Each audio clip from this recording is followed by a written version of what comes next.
Buenos días, hermanos. Bendiga. Gracias a Dios que nos permite estar reunidos en esta mañana, entonando preciosas verdades y ahora ser expuestos a la predicación de su palabra. Les voy a pedir que me acompañen, continuando con las exposiciones del Evangelio de Juan. Juan capítulo 7. Estaremos leyendo en esta mañana la porción del versículo 25 al 36.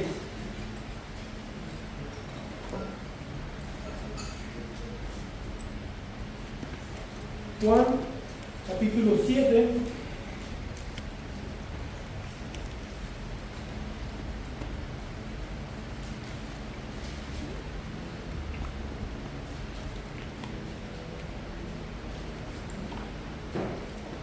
comenzando desde el versículo 25 y recordando que voy a leer de la Nueva Biblia de las Américas.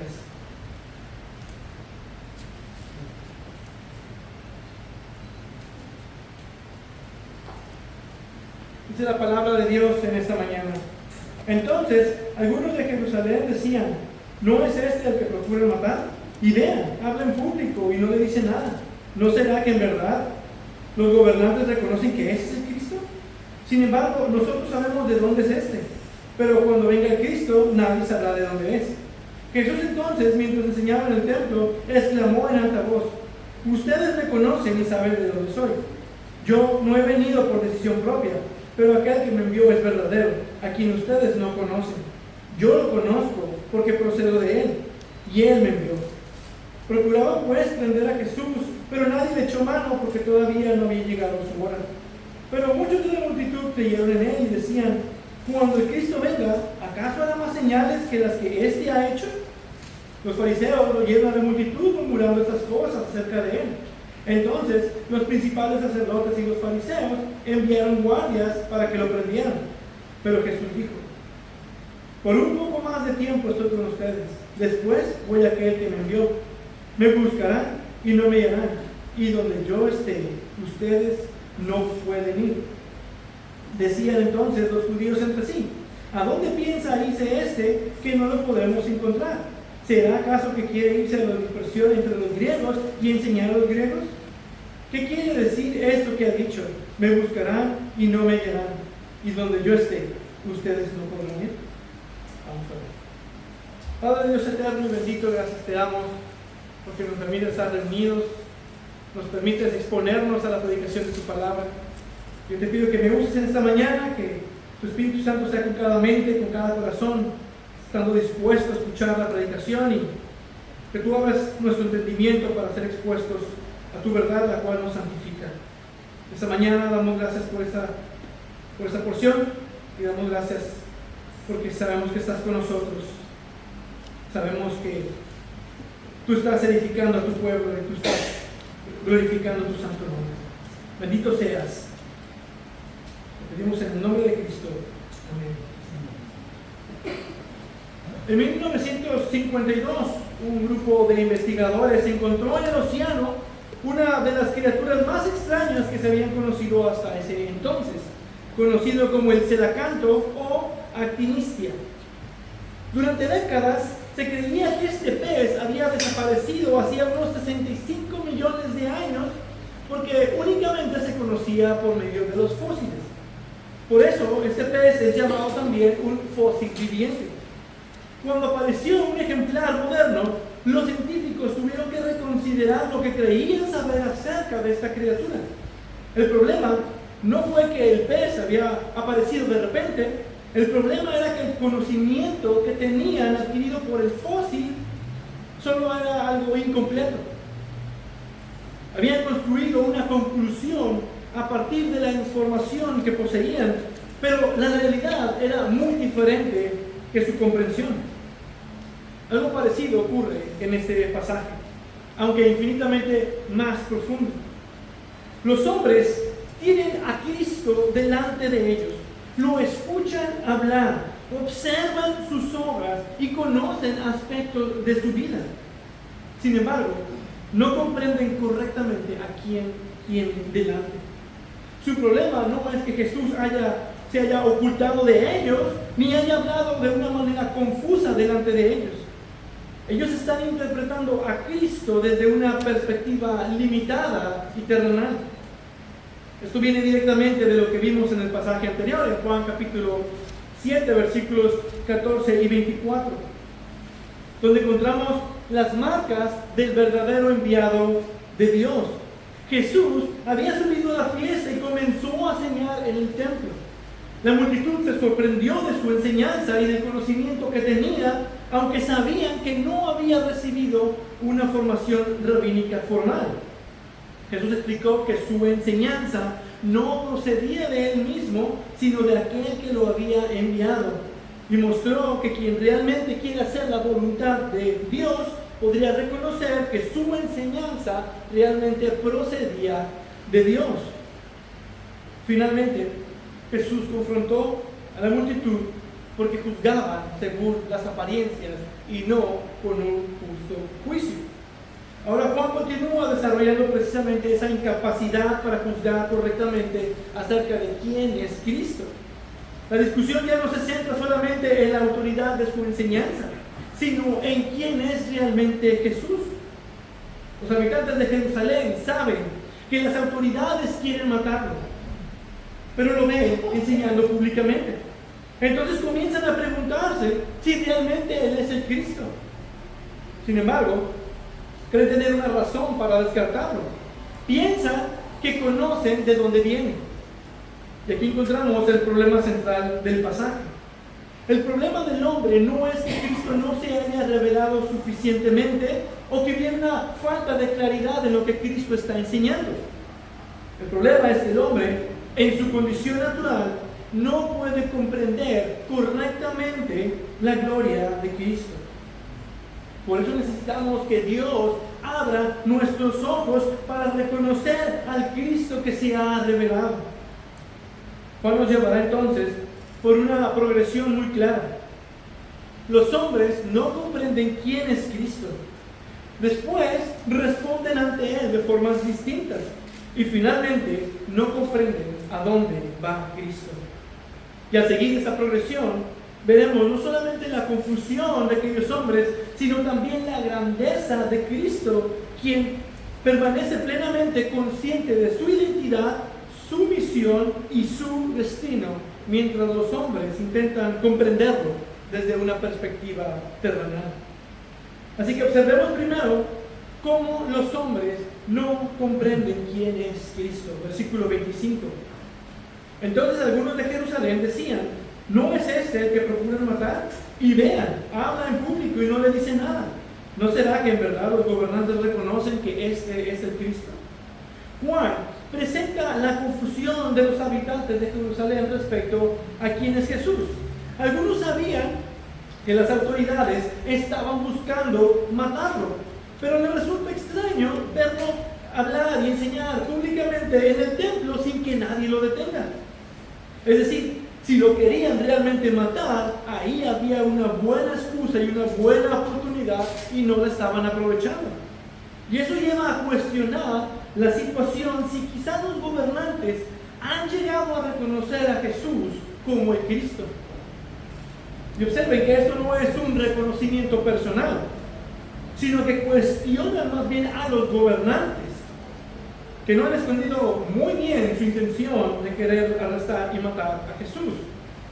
Entonces, por un lado, buscan matarlo, pero su falta de acción ante tal autoridad parece asumir que los gobernantes están empezando a creer en él.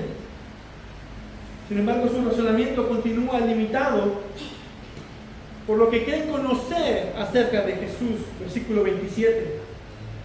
Sin embargo, nosotros sabemos de dónde es este, pero cuando venga el Cristo, nadie sabrá dónde es. Para ellos, conocer la procedencia terrenal de Jesús parece suficiente para determinar que Él no puede ser el Mesías. Ellos saben de dónde es Jesús, conocen a sus padres, saben en dónde nació. Y desde su perspectiva, esto no corresponde con lo que esperaban acerca del Mesías. Pero podemos ver que esto no era algo bíblico. No hay una profecía como tal que dijera tal cosa. Lo que están considerando como profecía mesiánica no procede de una profecía bíblica que enseñe explícitamente que el origen del Mesías sería desconocido. Están interpretando de que cuando venga el Cristo nadie sabrá de dónde es. Esta interpretación proviene más de una expectativa judía popular que fue desarrollada a partir de tradiciones e interpretaciones sobre el origen del Mesías. Pero la Escritura de hecho revela lo contrario. Y ahí es donde vemos que su razonamiento es equivocado, porque sí había revelación bíblica acerca del origen del Mesías. Por ejemplo, tenemos Miqueas capítulo 5, versículo 2, que dice: pero tú, Belén Efrata, aunque eres pequeño entre las familias de Judá, de ti me saldrá el que ha de ser gobernante en Israel. Y sus orígenes son desde tiempos antiguos, desde los días de la eternidad. La profecía no solamente identifica a Belén como el lugar donde surgiría el gobernante de Israel, sino que también nos habla de sus orígenes desde tiempos antiguos, desde los días de la eternidad. Y aquí hay algo de su procedencia divina. Entonces sí tenían el conocimiento. Aún más, en el griego la palabra poten, que significa de dónde, no necesariamente significa exclusivamente el lugar de nacimiento o de descendencia. También puede referirse a la procedencia o origen. Entonces, no se trata simplemente de entender dónde nació Jesús, sino de comprender de dónde procedía el Mesías, y Jesús aclara este asunto. Por eso su problema no era simplemente falta de información. Tenían información, tenían la revelación de Dios, pero la interpretaban desde una perspectiva humana y terrenal. Conocían aspectos de Jesús según la carne, pero no comprendían la dimensión divina de su procedencia. Juan muestra así una ironía. Ellos quieren conocer a Jesús precisamente porque quieren saber de dónde viene, pero ese conocimiento superficial les impide comprender quién es realmente Jesús. La pregunta correcta no era solamente de dónde es Jesús, sino quién lo envió. La misma verdad aparece desde el comienzo del Evangelio. Pero dice Juan: el Verbo se hizo carne. Jesús verdaderamente tuvo una procedencia terrenal, pero su existencia no comenzó en Belén. El que estaba delante de ellos era el Verbo eterno que había sido enviado por el Padre. Y ahí es cuando Jesús corrige ese entendimiento y explica su procedencia divina. Versículo 28. Jesús entonces, mientras enseñaba en el templo, exclamó en alta voz: ustedes me conocen y saben de dónde soy. Jesús responde directamente a la confusión de la multitud. Ellos creen conocer de dónde es Jesús y su información es verídica, pero Cristo les muestra que ese conocimiento es solamente superficial. Pueden conocer su procedencia terrenal, pero no conocen verdaderamente al que lo envió. Después de afirmar que su entendimiento terrenal es correcto, inmediatamente confronta esa aparente seguridad. Continúa el versículo 28. Yo no he venido por decisión propia, pero aquel que me envió es verdadero, a quien ustedes no conocen. El problema de ellos no era simplemente que no entendieran el origen de Jesús. En realidad, tampoco conocían al Padre que lo había enviado. Y aquí nuevamente, con relación al Padre, la palabra conocen no tiene que ver tanto con el conocimiento solamente. Ellos conocían a Dios y sabían lo que Dios demandaba de ellos. Conocían la ley que Dios les había dado. Sin embargo, no tenían una relación cercana con Él. Porque podemos acercarnos al Padre solo podemos acercarnos al Padre por medio del Hijo a quien Él envió. Y ellos no están aceptando al Hijo. Ellos no podían acercarse al Padre de esa misma manera. Y si no pueden reconocer al Hijo que el Padre envió, entonces no tienen comunión con Él. Y no pueden entender entonces quién es Cristo. Con esto Cristo dirige la atención a su origen, desde su origen terrenal hacia su procedencia divina. Él no apareció en la historia por iniciativa propia, ni está actuando independientemente, como lo hemos observado en el Evangelio de Juan. Ha sido enviado por el Padre. Su presencia, su enseñanza y su misión forman parte del mismo propósito soberano de Dios. Versículo 29 dice: yo lo conozco porque procedo de Él y Él me envió. Esa es la verdadera respuesta a la confusión de los judíos. Ellos pensaban que conocían a Jesús porque sabía de dónde era. Jesús declara que conoce al Padre, que Él conoce al Padre porque Él procede de Él y ha sido enviado por Él. Y nuevamente, aquí, cuando dice que yo lo conozco, no tiene que ver con un entendimiento intelectual, con un conocimiento intelectual. No es lo mismo que tener comunión cercana con alguien. Porque para tener comunión necesitas saber quién es esa persona. Y Jesús usa ese término: yo lo conozco. Yo he tenido una comunión eterna con el Padre. Yo estuve con Él porque procedo de Él. Desde la eternidad estoy con Él. Y eso nos regresa a nuestras mentes a Juan 1:1. Juan ya había establecido esta verdad al comienzo de su evangelio. El Verbo eterno estaba con Dios y era Dios. Y luego en Juan 1:18 dice: a Dios nadie le ha visto jamás. El unigénito Dios, Él lo ha dado a conocer. Cristo es la revelación perfecta del Padre. Por eso no podemos comprender correctamente quién es Jesús sin reconocer su relación única con el Padre.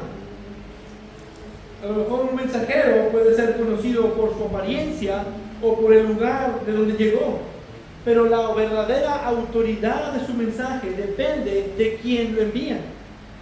Jesús no habla simplemente como un maestro, Él habla como el Hijo enviado del Padre. Y eso es lo que los hombres naturalmente no pueden entender. Eso nos recuerda que podemos tener mucho conocimiento acerca de Jesús y sin embargo no comprender verdaderamente quién es Él.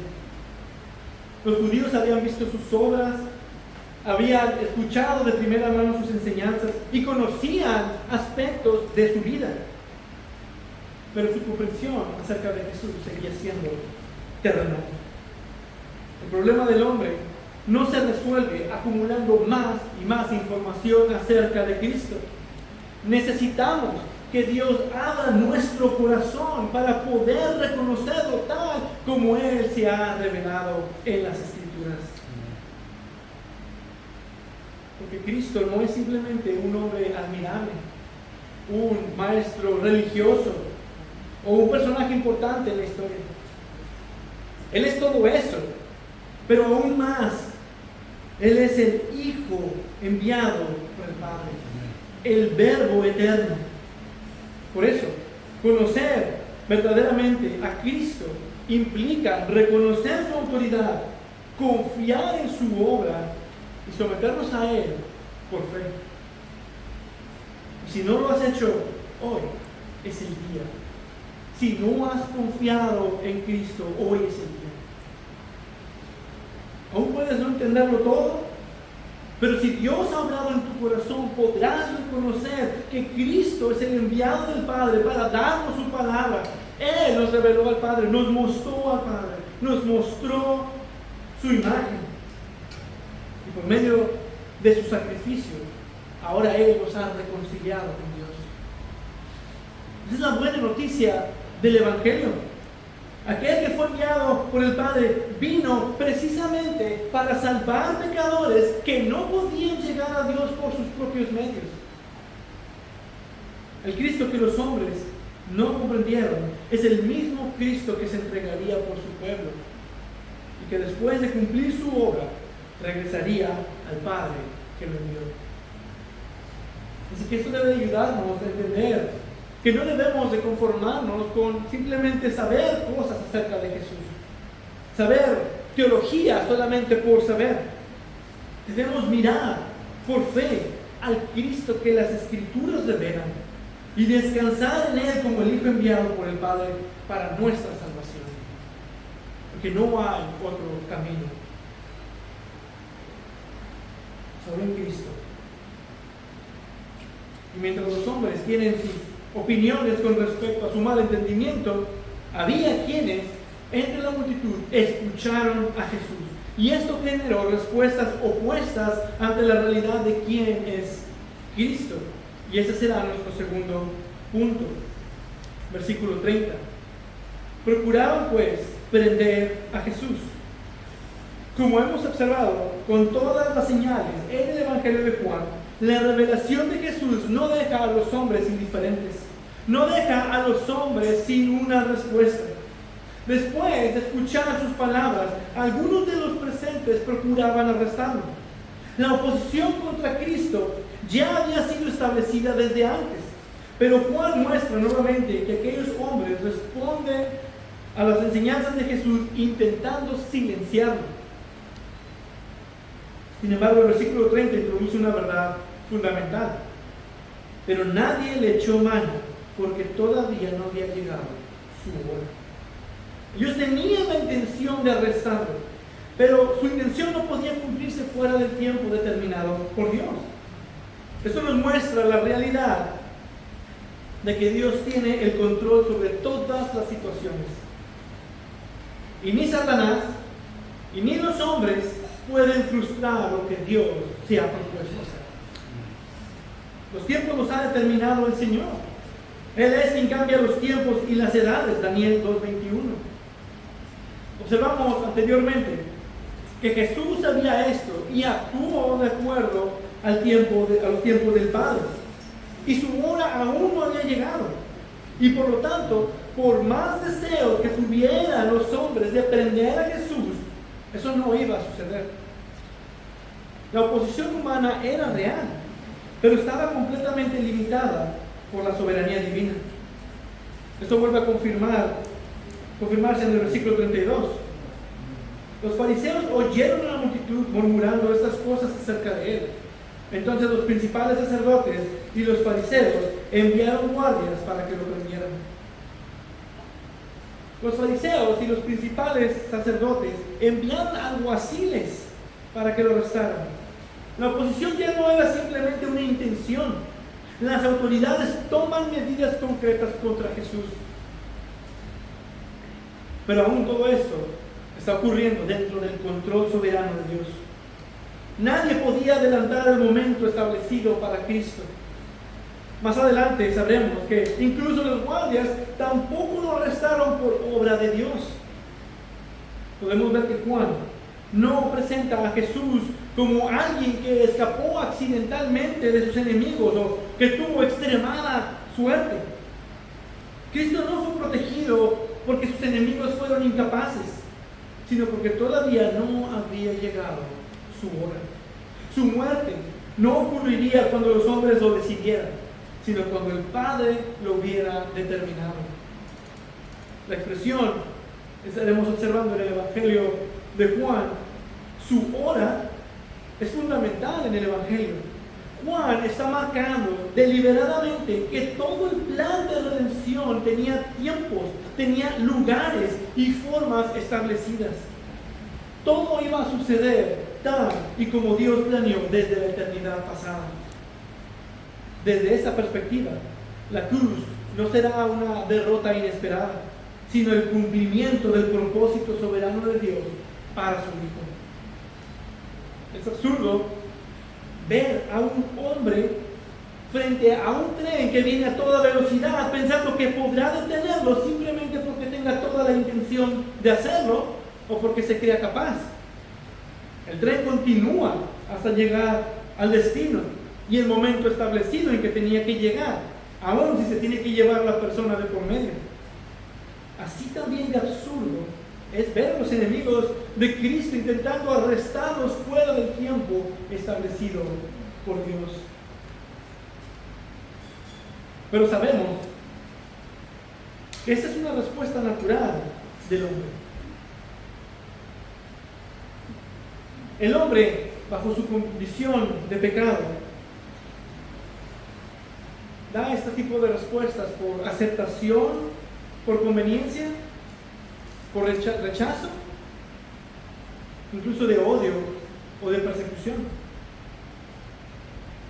Así decidieron responder algunos judíos y los líderes religiosos: tratar de silenciar a Jesús, arrestarlo, para después matarlo. Pero Juan nos deja otra respuesta registrada, versículo 31. Pero muchos de la multitud creyeron en él y decían: cuando el Cristo venga, ¿acaso hará más señales que las que éste ha hecho? Mientras algunos procuraban arrestar a Jesús, otros respondían de una manera completamente diferente. Y Juan presenta aquí un contraste directo entre quienes rechazaban a Cristo y quienes creían en él. Y la razón que Juan menciona es significativa. Ellos habían visto las señales de Jesús y llegaron a la conclusión de que nadie podía hacer obras mayores que las que él estaba haciendo. Incluso Nicodemo, un líder religioso, ya había reconocido algo en Jesús. Las señales estaban llevando a algunos a reconocer que Jesús era verdaderamente el Cristo. Porque si Jesús no era el Cristo, entonces el Mesías que vendría tendría la vara muy alta, tanto que era inimaginable. Transformó el agua en vino, caminó sobre el agua, sanó a un paralítico, multiplicó la comida hasta alimentar a más de 10,000 personas. Evidenciaba la omnisciencia de Dios, su omnipotencia, su poder creador. ¿Esperarían a alguien más? Aquí vemos nuevamente que las obras de Jesús no eran simplemente demostraciones de poder. En el Evangelio de Juan, las señales apuntan hacia su identidad. Y este pasaje lo confirma. Las obras revelan quién es Él y llaman a los hombres a responder ante Él. Sin embargo, Juan también deja siempre en claro la diferencia entre reconocer quién es Jesús y aceptar solamente sus enseñanzas o aceptar sus señales. Reconocer las señales de Jesús puede llevar a una persona a una confesión correcta, pero la verdadera fe debe descansar en la persona de Cristo y no solamente en lo que Él hace. La señal siempre apunta más allá del milagro, apunta a la persona de Cristo. Y eso es lo que el texto afirma, que creyeron en Él.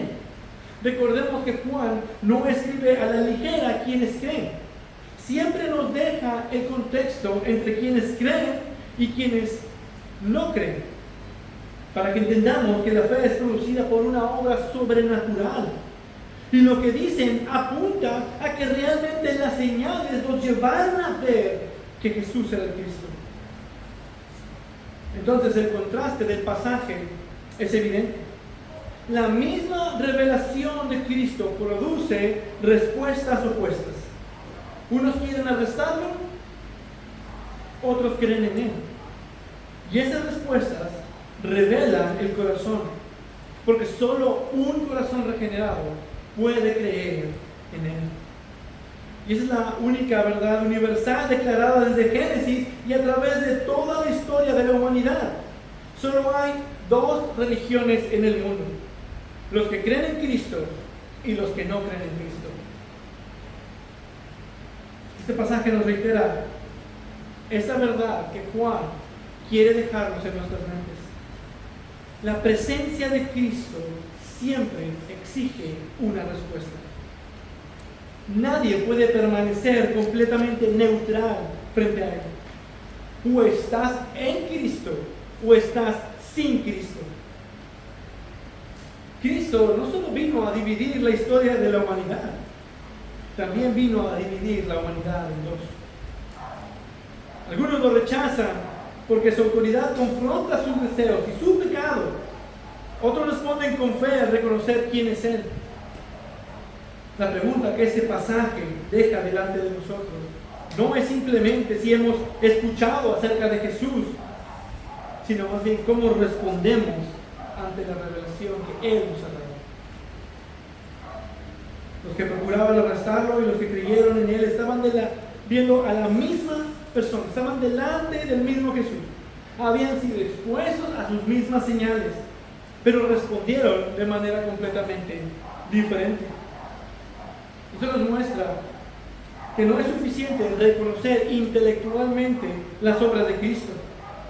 Los que creyeron no solamente observaron que Jesús hacía señales extraordinarias, concluyeron que esas señales apuntaban hacia su identidad como el Cristo. La verdadera fe reconoce en Jesús aquello que sus obras revelan y responde confiando en Él. Por eso el llamado del texto no es simplemente admirar a Cristo, sino creer en Él. Puedes maravillarte de la enseñanza, pero mientras no te maravilles del Maestro que reveló al Padre, entonces tú no has creído en Él. La pregunta decisiva es si hemos respondido a la revelación de Cristo en fe. ¿Has creído en el Salvador? No basta con estar cerca de la verdad o cerca de Cristo. No basta con simplemente venir a la iglesia. No basta con vivir una religión. Debemos responder a Cristo con fe, reconociendo que Él es el Cristo. Él es el enviado del Padre y porque en Él tenemos redención. Pero la confusión de los hombres no termina con su identidad. Ahora Jesús vuelve al asunto de su procedencia y les muestra que, aunque creen saber de dónde viene, tampoco comprenden a dónde va.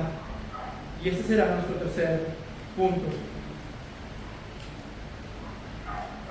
Versículo 33. Pero Jesús dijo: por un poco más de tiempo estoy con ustedes, después voy al que me envió.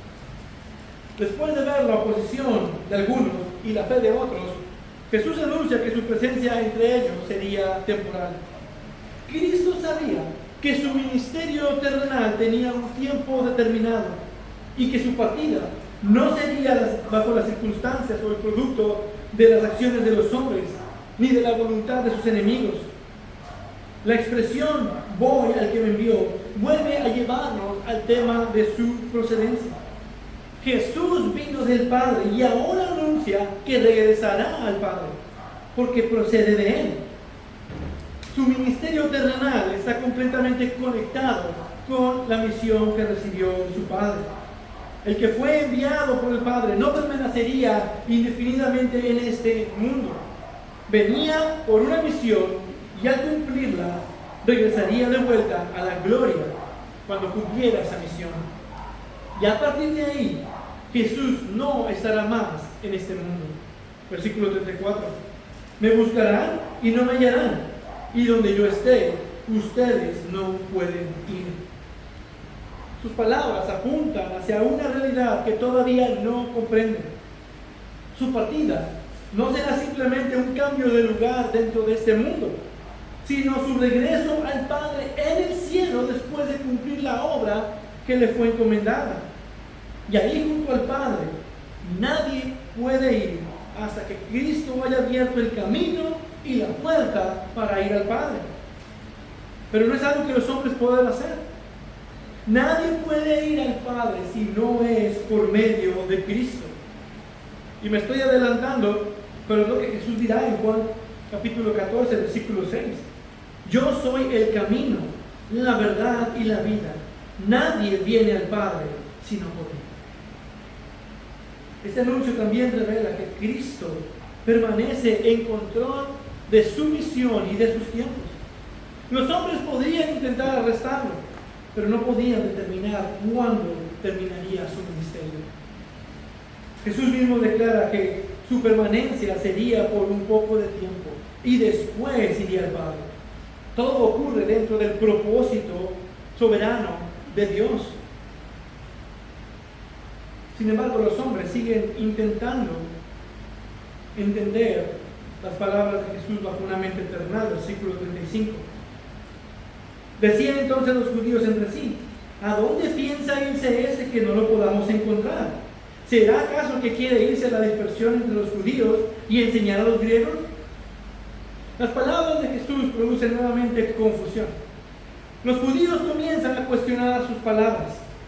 En lugar de comprender que Jesús está hablando de su regreso a su Padre, interpretan sus palabras desde categorías terrenales. Incluso imaginan que podría irse para enseñar a los griegos en otro lugar, porque están pensando en un lugar físico. Su razonamiento revela hasta dónde llega su incomprensión. Intentan localizar físicamente a Jesús dentro del mundo conocido, mientras Él está hablando de una realidad que trasciende su perspectiva.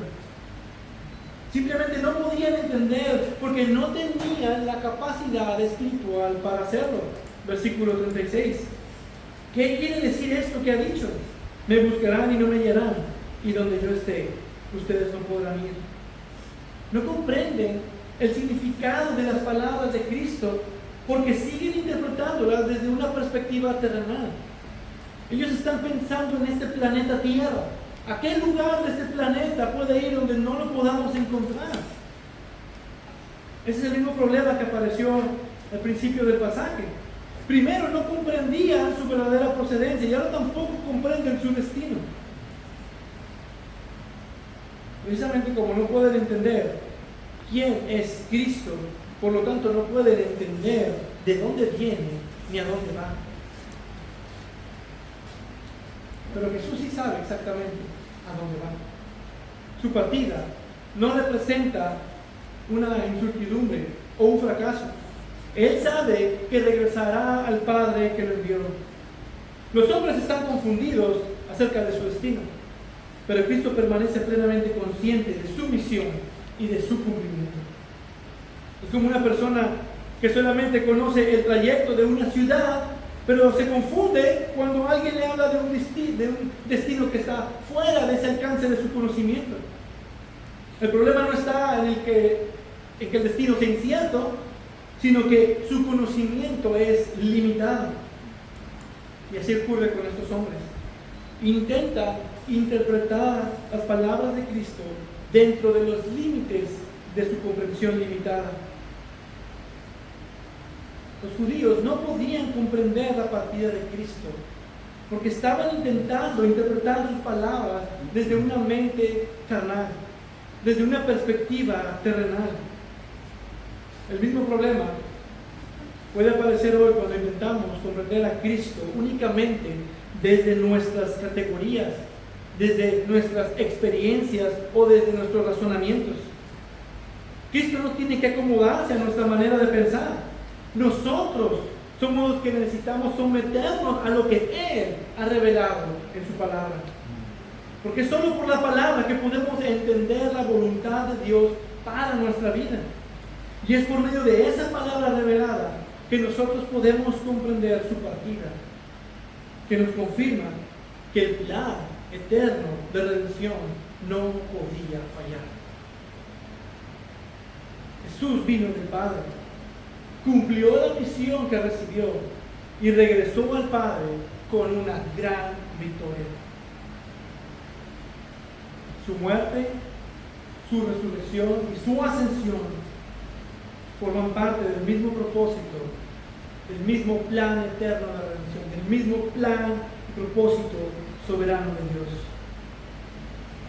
Lo que para los hombres pudo parecer una pérdida, una derrota, fue en realidad parte del camino establecido por Dios para la exaltación y la gloria de su Hijo.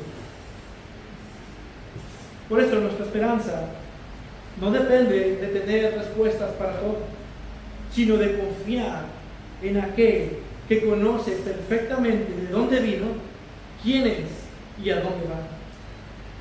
Y nosotros deberíamos de seguir el ejemplo de Cristo y de confiar en la voluntad de Dios.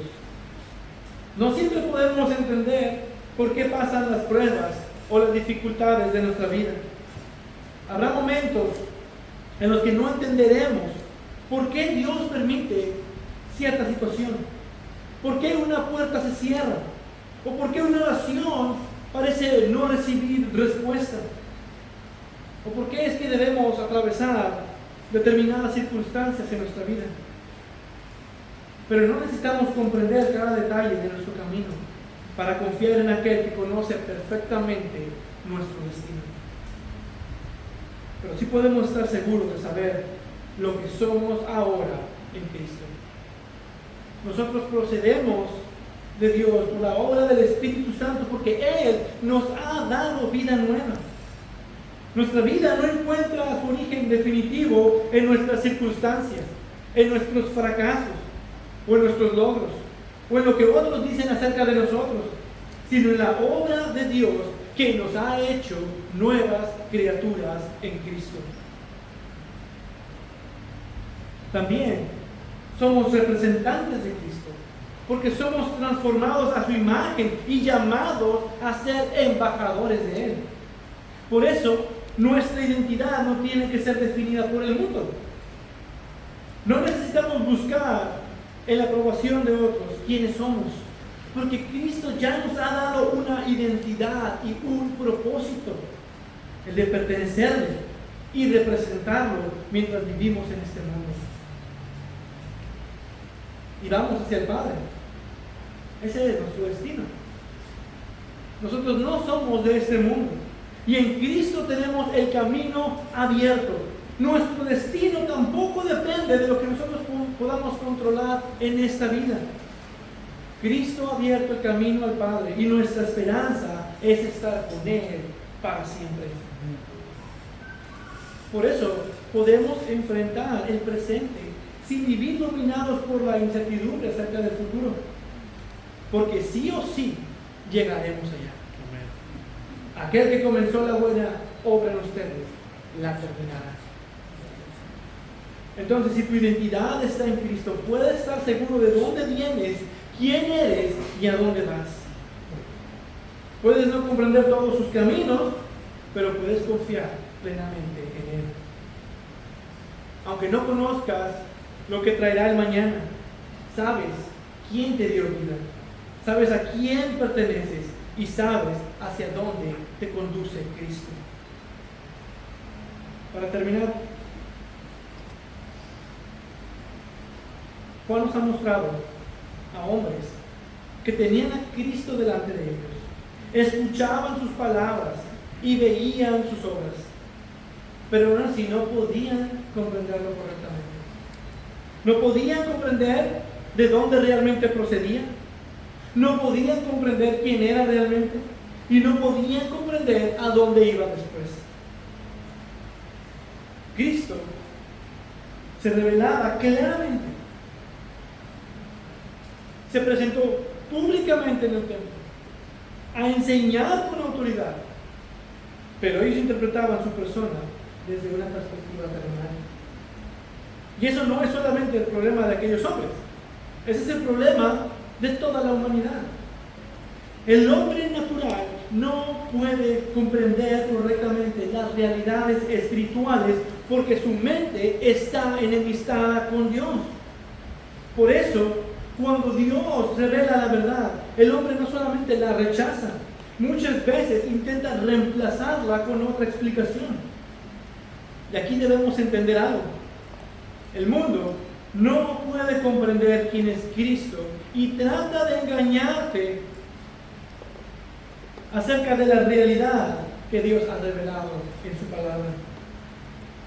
El mundo quiere causarte confusión, quiere que te confundas y quiere arruinar lo que Cristo ha revelado. Porque el ser humano no tiene capacidad para entender esa preciosa verdad que ha sido revelada en su persona. Y quiere decirte de dónde vienes, quiere establecer quién eres y hacia dónde vas, pero apartándote de Dios. Mira cómo se ha distorsionado nuestro origen. Dios nos dice en Génesis 1 que Él creó al ser humano a su imagen y semejanza. Pero el mundo quiere decirte que eres solamente polvo cósmico, el resultado de procesos naturales, un conjunto de células que por accidente y que después de miles de millones de años llegó a desarrollar una conciencia. Se distorsiona tu origen para destruir el propósito de tu existencia. Si no fuiste creado por Dios, entonces no tienes un creador a quien responder, y entonces tu existencia no tiene un propósito dado por Él. Pero el mundo también intenta destruir tu identidad. Dios te creó hecho a su imagen.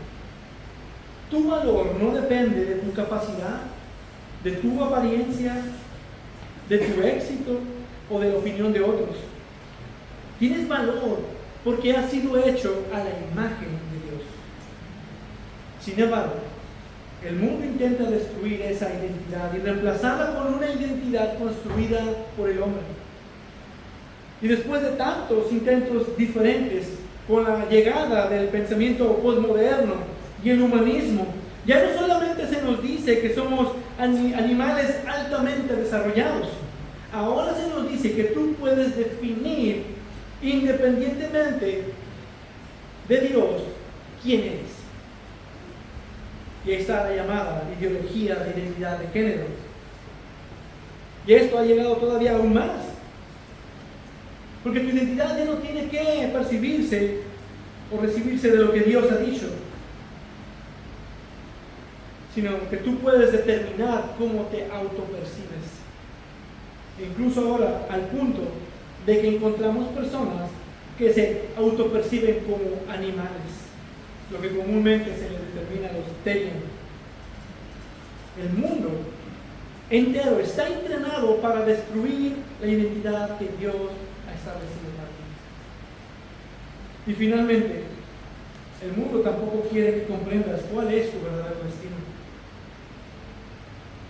Te dice que después de esta vida no hay nada, o que si existe algún cielo maravilloso, pero va a depender de la religión que tú quieras abrazar, con la que más te sientas confiado, o incluso puedes crear tu propia realidad espiritual y decidir por ti mismo qué va a ocurrir después de la muerte. Pero Dios ya ha hablado. Nuestro destino no lo determina nuestra imaginación, nuestra religión, ni nuestra opinión. La Escritura enseña que existe vida eterna y existe condenación eterna. Todos los que rechazan al Hijo permanecen bajo el juicio de Dios e irán a condenación eterna. Sin embargo, el mundo trivializa incluso esta realidad y presenta el infierno como si fuera una gran fiesta, como si la condenación eterna fuera algo de lo cual pudiéramos burlarnos. Pero no es así. El mundo quiere confundirte acerca de tu origen, tu identidad y tu destino, porque no quiere que conozcas la verdad acerca de quién es Cristo. Y mientras más alejados estemos de Cristo, más fácilmente aceptamos las explicaciones que el mundo ofrece, tan confusas como puedan ser. Por eso debemos de volver al centro del pasaje.